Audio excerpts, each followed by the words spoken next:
All right, it's that time of the week. Will the 49ers beat the Chiefs? That's our video, our news today. You might have heard Ricky Pearsall, exactly 49 days after being shot in the chest, Ricky Pearsall will be activated. That's going to be tomorrow. The activation is going to happen. He will suit up on Sunday for the 49ers in a game where they really need somebody who can beat man coverage. And Ricky Pearsall has been a good separator throughout his entire football career. So I'm going to answer this question at the bottom of the screen by the end of this show. But first, we're going to go through some of the keys. The first is the 49ers have to force Kansas City into zone defense. Steve Spagnuolo, the Chiefs defensive coordinator, talked about how dangerous the 49ers offense is against zone, and that's why Kansas City has wanted to run so much man against the 49ers. Brock Purdy just has a way of picking apart the zone defense. The offense has a way of finding the soft spots in that zone to where the pass offense efficiency for the 49ers is off the charts against zone. But against man coverage, they've actually been below average this season. In fact, the 49ers have averaged the least yards of separation at the time of catch than any team in the NFL. They literally rank down at number 32. That is very, very related to their red zone issues. And if you notice, they did score in their two most recent trips in the red zone against the Seattle Seahawks. But both of those plays were extremely tight window throws from Brock Purdy to George Kittle. Wasn't exactly a sustainable way to score in the red zone. I mean, Purdy had to throw that ball 33 yards on a rope to the only spot by the pylon where George Kittle could grab it, and the defender didn't have a chance to grab it against Seattle for that first red zone touchdown. The second one was also a bolt in between a couple defenders. The point is that you want a little bit more space to work with in the red zone, where it's harder to generate space because there's less room. But you got to run better in the red zone. I think the 49ers did to a certain extent against Seattle. Not fully. I mean, we weren't talking about red zone improvement until their final couple trips in there.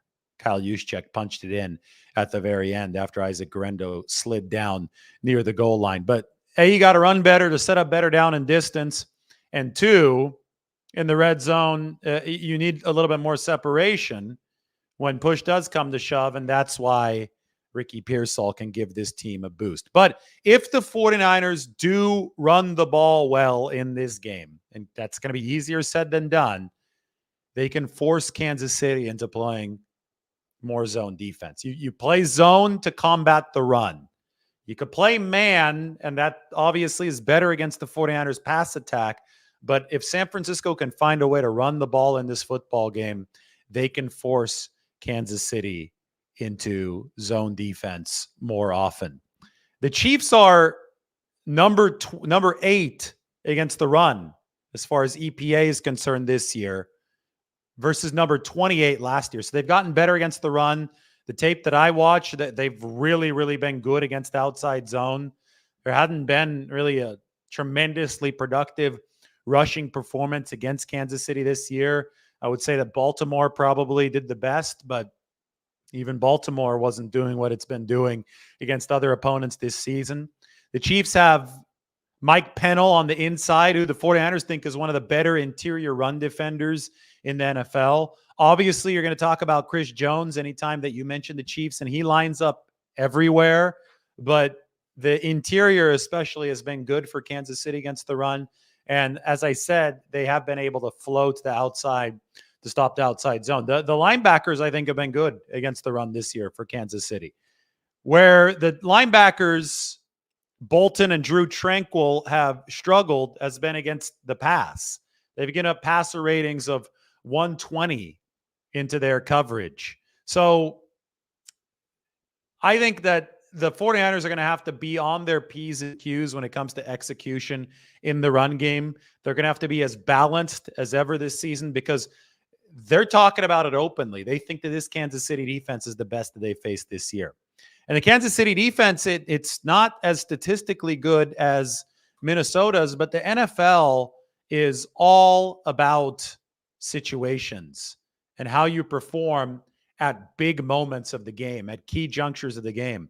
And that's why the Chiefs have been perennial Super Bowl contenders and 3-time Super Bowl champions. They've gotten the job done when it absolutely matters. Here's a look at Ben Baldwin's website and the team tiers. As you can see, the Vikings are at the very top defensively. You want to be higher up on the y-axis. The 49ers and the Chiefs, they're both at roughly the same level defensively, but Kansas City has performed at the biggest moments this season, which has helped push them to that 5-0 record. Key two, if you're going to beat this Kansas City defense, is to identify cover zero pressure up front. The Chiefs blitzed over 52% of the time last year against the 49ers in the Super Bowl, and they really paired that well with the man coverage on the back end. I talk about the very adaptable, personalized plans that Steve Spagnuolo uses. So you could face a 3rd and 6 late in the game, 4 minutes to go in the fourth quarter, say that you're down 4. Kansas City will come out in a completely different personnel package than they did on previous 3rd and 6s in the game. They know what those critical junctures are, and they are ready to change it up at those key spots. Minnesota does a whole lot of crazy stuff on the back end, primarily in zone. You want Kansas City in zone. They do a lot of crazy stuff on the back end, but in man, and so most of the exotic component of those particular plays is coming via the pressure. They'll throw all-out blitzes on first down, but especially on third down in the red zone, they love to go to those zero blitz looks. So the 49ers have to be ready for these. They have to identify that pressure up front. That's going to start with Jake Brendel, the center. He's the one in charge of looking at the safety rotations and setting the protections for the 49ers. And it's going to extend to Brock Purdy as they attempt to conquer whatever Kansas City is bringing. You have to have the right hot routes on a play. You have to know exactly where you're going as a quarterback from the moment of the snap, because the pressure is going to be on you very quickly. We saw the Chiefs derail the 49ers at key situations last year. They had 9 unblocked pressures against San Francisco in that Super Bowl. We saw the 3rd and short that the 49ers were facing in Chiefs territory with 2 minutes to play. That completely scuttled the 49ers. That was pressure from Trent McDuffie, the nickelback for Kansas City. Then we saw the play in the red zone a little bit later on, where this was an overtime, where Chris Jones was unblocked. That obviously fell on the right guard, that fell on the right guard, Spencer Burford, with Dominic Pooney taking his spot this year. So I'm, tomorrow up on the San Francisco Standard. I know today we've got the Ricky Pearsall article, but tomorrow I'm going to have the big O-line, D-line piece that I've told you that I've been working on, where there's one big variable in this matchup that may have shifted into the 49ers' favor, and that is right guard.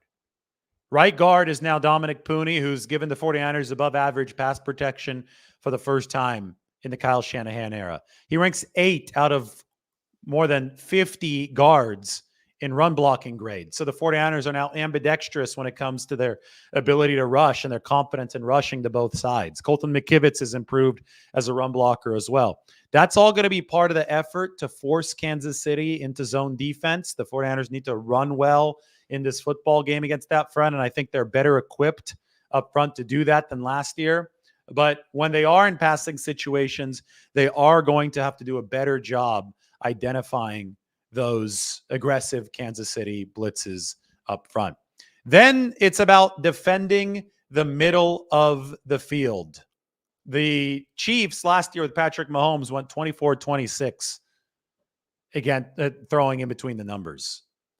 24-26, 10 yards per attempt. They did a tremendous amount of damage, especially after Dre Greenlaw tore his Achilles. They're picking a lot on Oren Burks, the 49ers reserve linebacker. 9 targets into his coverage, 9 receptions, 9 catches on the game for Travis Kelce. Most of those happened in between the numbers. I mentioned it earlier this week. The Chiefs are a yak-based offense. They lead the league in yards after the catch. With that lead, they to get there, they have really focused on staying away from the sidelines, and that zeroing in on the middle of the field has really strained linebackers and safeties in coverage on opposing defenses. So Fred Warner is Fred Warner. You know that he's not going to get beat all too often. Still going to be a big challenge for him. We might see Warner against Kelsey a few times in this game, but it's Devondre Campbell, D. Winters, if he gets into this game, Demetrius Flanagan-Fowles, if he's the number 3 linebacker for the 49ers. Then the safeties, Jair Brown, Malik Mustafa, 2 young guys. They're primarily going to have the middle of the field. Maybe Deommodore Lenoir has some of the middle of the field too, playing at that nickelback position. Whoever has the middle is going to have to find a way to slow Patrick Mahomes. Because this is from my article up on the Standard a little bit earlier this week. Brock Purdy has been better than Patrick Mahomes this season. No doubt about it. The metrics have all been in Brock Purdy's favor. But if you look at some of the key indicators of success against the 49ers and some of the key ingredients for the Kansas City Chiefs win in the Super Bowl last season, well, they are concerning. And one of them is Mahomes and the Chiefs' ability to generate yak. And they generated that yak, and they generated a lot of efficiency with throws over the middle against the 49ers last year. Kansas City in this graph is on the very left, or this table, the most yak yardage in the league. 49ers are at the very bottom. And I expect Kansas City to try more of the same as opposing defenses have tried against the 49ers so far this year, trying to choke off the middle of the field. I think the 49ers need to choke off the middle of the field against the Chiefs. If the 49ers have gone from number 1 all the way down to number 32 in yak yardage this year because teams are choking off the middle of the field, trying to eliminate yak, even dropping an extra guy into coverage, maybe the 49ers try the same thing against Kansas City, who's now in that top spot for yards after the catch offensively. Going to be fascinating chess match in this game tomorrow. Anyway, this was the piece I wrote earlier in the week. Yes, Purdy has been better than Mahomes this season.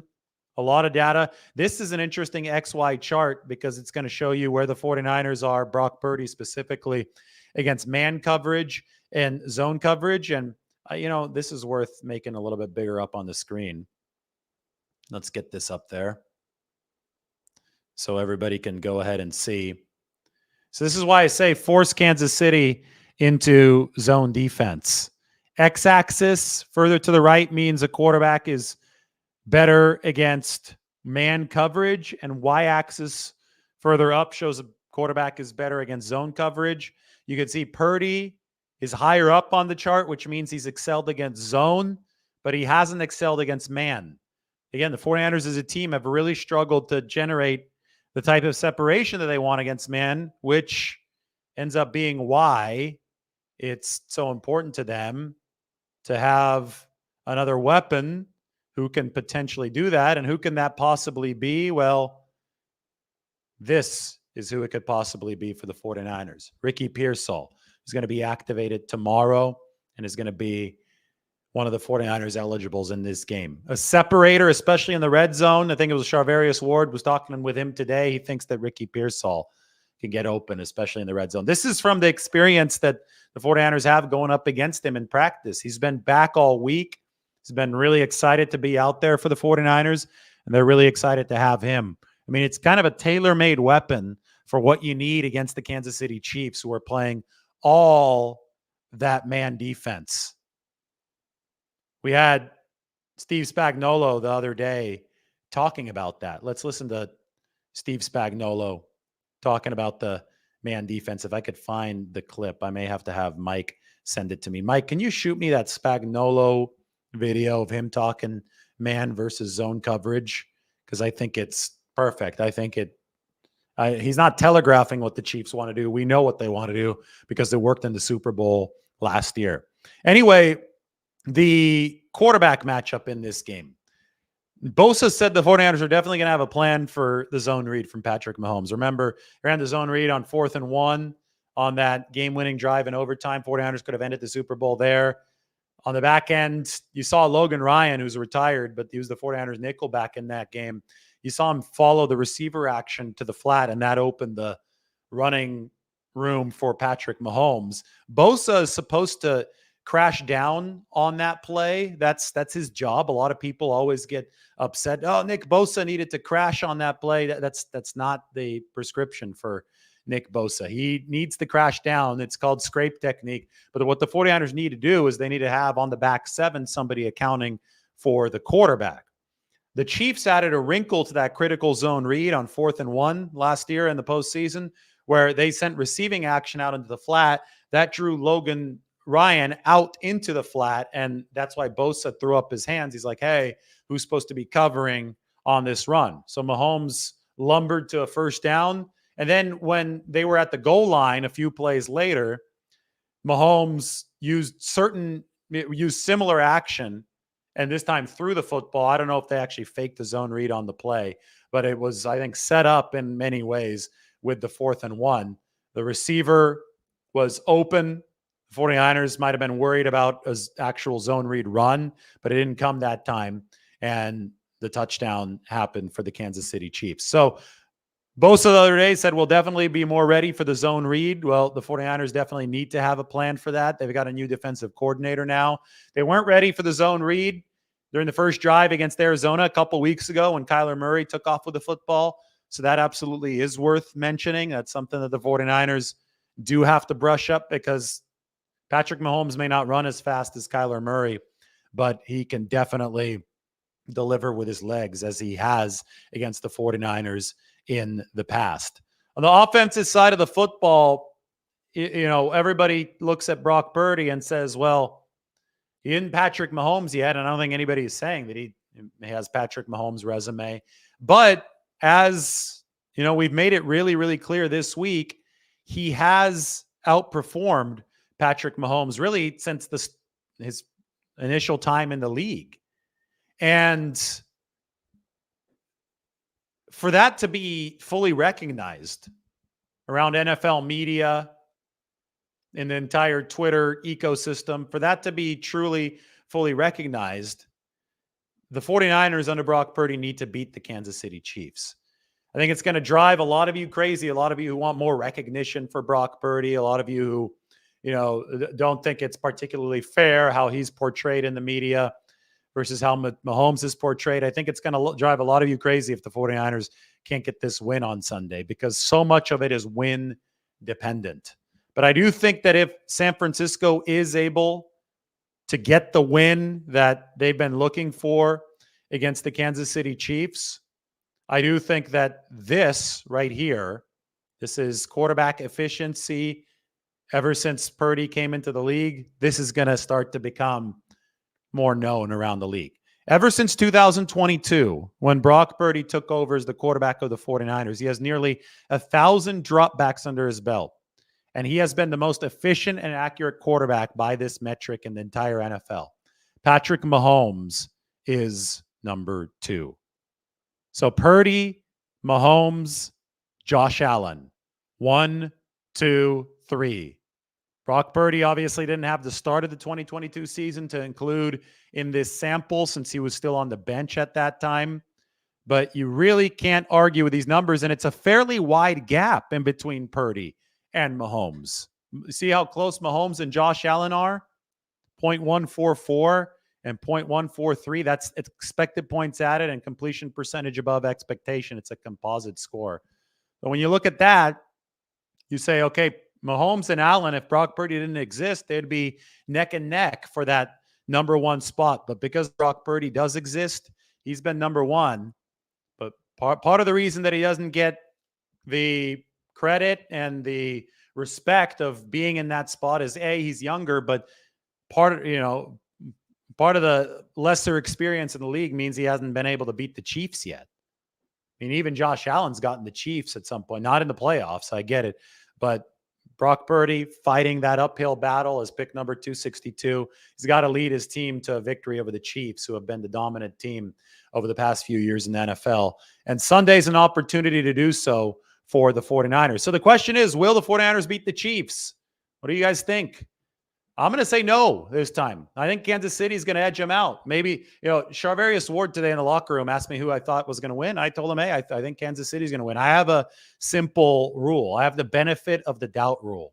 I give players the benefit of the doubt, and I give teams the benefit of the doubt. So if you've established something, you've got to, until it's proven otherwise, then that's the way that I'm going to lean. The Chiefs have proven that they can beat the 49ers. They did in Super Bowl 54.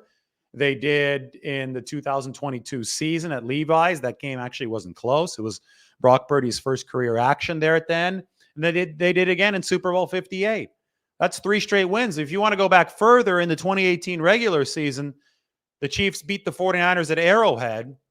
And that's where Jimmy Garoppolo tore his ACL and was never the same after that. The mobility went way down for Jimmy Garoppolo. So a lot of massive, massive losses for the 49ers in the entire Kyle Shanahan era have come at the hands of the Chiefs between the Garoppolo ACL game and the 2 Super Bowls. It's ironic because if you go back to the very first preseason game of the Shanahan era, that was a win against the Chiefs at Arrowhead Stadium. That was all the way back in 2017. They also began the 2019 preseason at Kansas City. But preseason doesn't count. The Super Bowl does.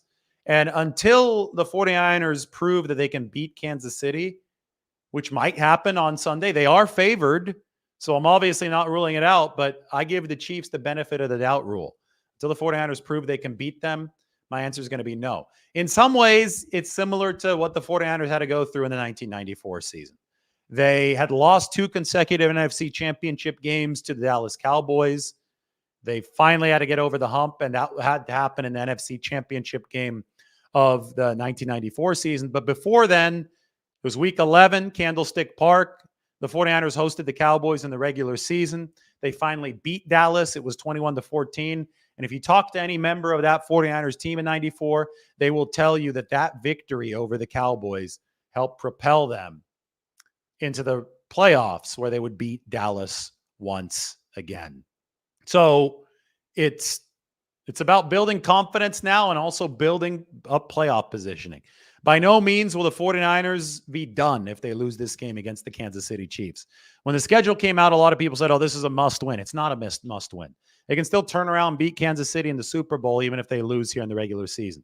But they can give themselves much better leverage, much higher ground by winning this weekend against Kansas City. You're going to be 4-3 and you'll stay in first place of the NFC West. That's going to be a tremendous boost over being 3-4, which would be the opposite side of things. But B, you also can start a run with a win like this.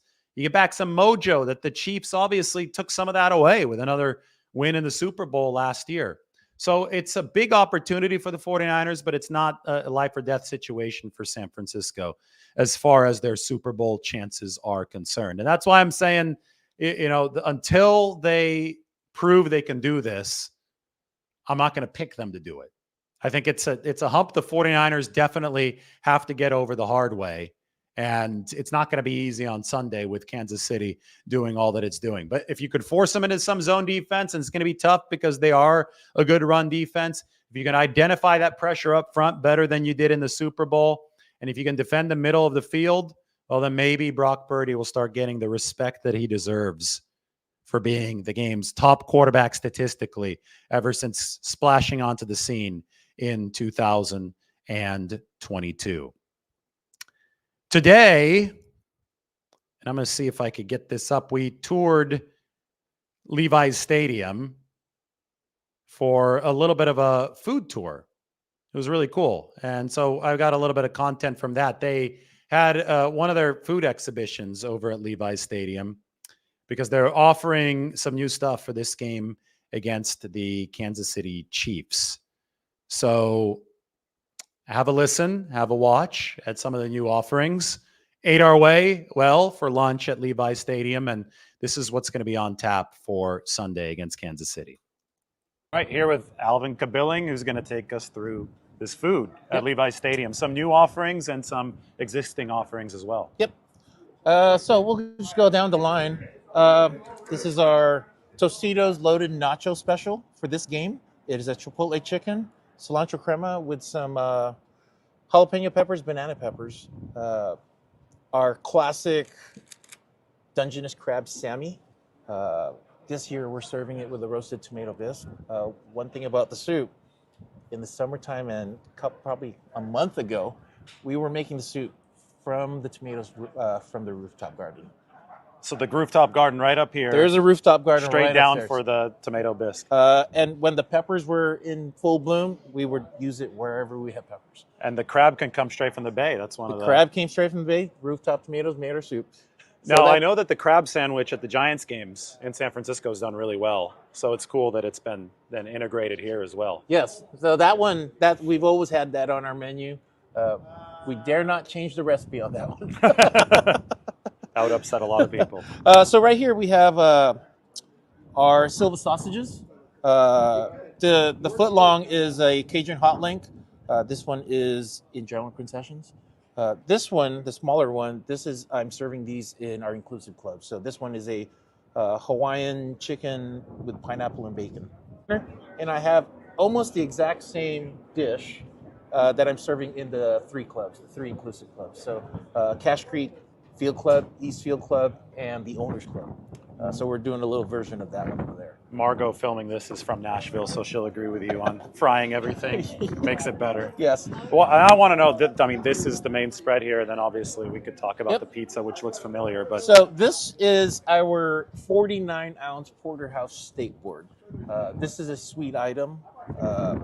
Get in sweets only. But this is we've done versions of this in the past. When we started, this was always a porterhouse. Last year we were doing a tomahawk ribeye, but we brought the porterhouse back. And this year we're doing some barbecue spiced fried corn ribs. It's got a little Silva sausages on there also. and that chimichurri sauce That chimichurri sauce, we made that here with some fresh herbs from the roof. from the roof. Yep. Is this the only stadium with a garden? I think we have the bragging rights on that. Yep. Yep. And you have the climate to be able We do to have do the that all climate. year round. Yes, I mean, it's yes. beautiful right now. Yes. Awesome. And then, of course, the Tony G's pizza. Tony G's Sicilian pizzas. I'll open it. I'll Yep. take the liberty. So we've always had him here. He has a couple of stands. He's up in United. But this season, actually starting starting this season, because of the request for pizza and sweets, we brought pizza back to So you're seeing fans want to go back to some of the more traditional food as well, just pizza. a little bit, yes, Yeah. yes. You know, They want to mix. You're at a stadium. Yeah. Yes. So you find that mix. And obviously, Tony G's is in North Beach and San Francisco. It's a famous pizza spot. So you're able to connect the local community with Yes. the stadium with Yes. this food, as simple as the pizza. A little windy here. That's why we have the mics. It's good. Well, Cool. thanks, Alvin. I really appreciate Thank it. you. Have you ever been to the garden? Very typical of me. I don't Crumble have sweet. cookie. So they're available in suites. We do have them in the clubs as well. But they're a great offering here. Fans know what this is, so bring it to stadium. And it's not one of those things you can only get at a stadium. Actually, that's a thing about a lot of the concessions here. We do bring in vendors. We're not showcasing them in this case, but you don't just get it here at stadium. You can go out on a regular day and sample some of their offerings also. So that's one thing we bragged about in the last media showcase we did. That was the big one. That was the big one. Oh, this isn't so little either. Yeah. Especially that plate right there. Yep. Awesome. Thanks, Alvin. Absolutely. People love the frozen drinks. We feature 1800 tequila in there. It has jalapeno and cucumber. And then we use the red grapefruit juice in there as well. And it's a very popular, refreshing drink, especially in the summer. Got the vodka drink here, but all 49ers fans are going to notice Joe Montana yes. on the Gold Bar whiskey bottle. I have one of these at home, but not with the Joe Montana on it. So can you tell us Yeah, about the this Joe offering? Montana bottle is really special. Gold Bar specifically worked with him to kind of develop the flavors of this special whiskey, which is actually blended and finished in a cognac barrel. And Joe Montana made a drink that is called the Golden Joe that is available at the stadium. It features ginger beer, lime juice, and then topped off with some orange juice. The Golden Joe looks Yes. awesome. Thank you, Caitlin. You're we really welcome. appreciate it. All right, a look at some of those new and existing Levi Stadium food offerings for the game on Sunday. This show has been sponsored by BetterHelp. October is the season for wearing masks and costumes, but some of us feel like we wear a mask and hide more often than we want to at work, in social settings, and around our family. Therapy can help you learn to accept all parts of yourself so you can take off the mask. Because masks should be for Halloween fun, not for our emotions. I know football season and fall in general can be stressful. So if you're thinking of starting therapy, give BetterHelp a try. It's entirely online, designed to be convenient, flexible, and suited to your schedule. Just fill out a brief questionnaire to get matched with a licensed therapist and switch therapists anytime for no additional charge. Overcome your fears with BetterHelp. Visit betterhelp.com/Lombardi Lounge today to get 10% off your first month. That's betterhelp.com/Lombardi Lounge. Again, with the 49ers and Chiefs coming up on Sunday, go ahead and check out all of our work up on the San Francisco Standard. We'll have another big article tomorrow as well, but we started this week with this one, Brock Purdy and Patrick Mahomes, and we have continued this week with the return of Ricky Pearsall. It's that guy right here. Pearsall is going to be back, activated tomorrow, exactly 49 days after he was shot in the chest at Union Square. 49 days for the 49ers playing the Chiefs this Sunday. The word miracle has been used to describe this situation, and now we're going to get to see Ricky Pearsall back out on the field. Everybody, thanks for watching. We will talk to you next time. Maybe the firm prediction is going to come tomorrow, but a lot more content on its way for the game on Sunday.